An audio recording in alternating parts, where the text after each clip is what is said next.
और अधर्मियों का विनाश करके जाति मतभेद का नाश करके सत्य धर्म का पक्ष में रहकर न्याय करने वाले उन दो नायकों के बारे में मैं आज आपको बताऊंगा, जो अपने भुजाओं से बलवान, कलरीपयट्टू और युद्ध रणनीति में निपुण, जो सूर्य चंद्र के जैसे प्रकाशमय और शेर की तरह बहादुर और शक्तिशाली थे, लोगों के दिलों में अपना स्थान बनाने वाले वो दो महापुरुष जो माता दई बेदीदी के पुण्य गर्भ से जन्म लेकर साथ बड़े हुए और एक ही साथ मृत्यु को प्राप्त हुए, जिन्हें आज हम दैव स्वरूपिणी के रूप में पूछते हैं, अखिल कोला सेवा देते हैं। वो दो वीरों के वीर है कोटी और चिन्नया। एक बार तुलुनाडु के समुद्र के वहाँ एक पतंग पक्षी का जोड़ा था। लड़की पतंग पक्षी घोंसला बना रही थी और लड़का खाना के तलाश में गया था। उसकी नजर सफेद कमल पे पड़ी और उसे देखकर उसे कमल की मीठी हरी बीज खाने की इच्छा हो गई। जब वो उस कमल को लाने गए तब यहाँ पर सूरज डूब गया, अंधेरा हो गया, जिसके वजह से वो सारे कमल जलमग्न हो गए और उस लड़के पतंग पक्षी को अंधेरे में कुछ दिखाई नहीं दे रहा था। यहाँ पर लड़की पतंग पक्षी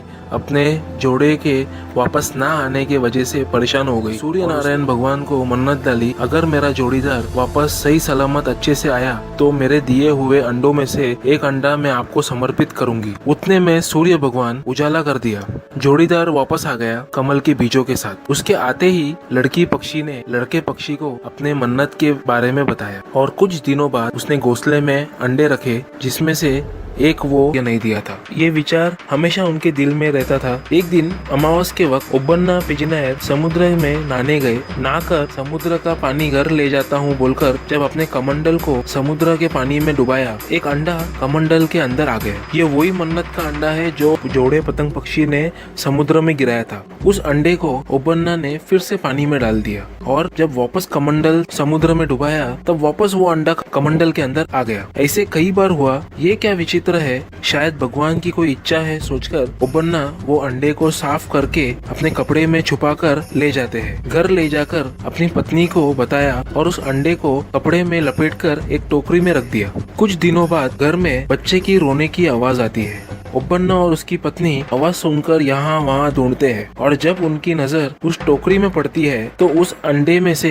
एक लड़की बच्ची बाहर आ गई होती है। ये दृश्य देखकर दोनों बहुत खुश हो जाते हैं और भगवान का आशीर्वाद है समझकर उस बच्ची का नाम सुवर्ण केदगी रखते हैं। पूरे गांव को मिठाई खिलाते हैं, बच्चे को अपने आप से अलग नहीं करते हैं और देखते ही देखते वो बच्ची बड़ी हो गई। उसे पढ़ाई लिखाई कराकर उसके माता पिता को कब सुवर्ण केदगी बच्ची से औरत बन गई उन्हें पता ही नहीं चला। वो परेशान हो गए क्योंकि उस समय में लड़की औरत बनने से पहले उसकी शादी कर देते थे। अगर नहीं की तो उसे आंख में पट्टी बांधकर पहाड़ों में छोड़ देने का प्रथा था। सामाजिक तौर तरीकों के समस्या में फंसे ओबन्ना और उसकी पत्नी समाज के नियमों से बंधित थे और उन्होंने भगवान से माफी मांगकर सुवर्ण केदगी की रक्षा करना बोलकर ओबन्ना बच्चे को यात्रा में ले जाते हैं बोलकर पिता पुत्री को ले जाते हैं। शाम हो गई तभी सुवर्ण बोलती है, अप्पा मेरा पैर दर्द कर रहा है, थोड़ा विश्राम करते हैं। ये सुनकर पिता ओबन्ना बोलते हैं, सुवर्ण तुम मेरे पैरों में अपना सर रखकर सो जाओ। सुवर्ण को नींद लगते ही